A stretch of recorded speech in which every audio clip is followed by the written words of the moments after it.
Last time family ஃபங்க்ஷனில் ஒரு செம்மையான பிரியாணி ஒன்று டேஸ்ட் பண்ணேன். வேற லெவலில் இருந்துச்சு. பிரியாணி லவர்ஸ்லாம் கண்டிப்பாக இந்த வீடியோ சேவ் பண்ணிக்கங்க. இந்த video Paris biryani hunt part 9. இதே போல வித்தியாசமான கண்டென்ட்டுக்கு மறக்காம நம்ம சேனல் சப்ஸ்கிரைப் ஃபாலோ பண்ண மறந்துடாதீங்க.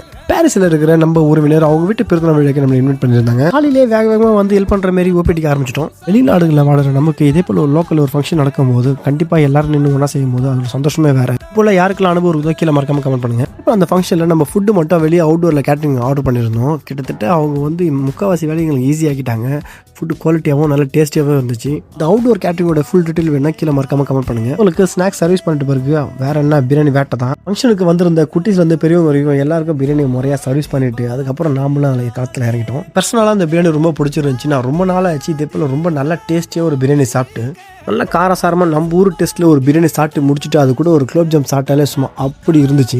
இந்த வீடியோ உங்களுக்கு பிடிச்சுன்னா லைக் பண்ணுங்கள், ஷேர் பண்ணுங்கள். வித்தியாசமான கண்டென்ட்டுக்கு நம்ம சேனல் ஃபாலோ பண்ணுங்கள். ஓகே, பாய்.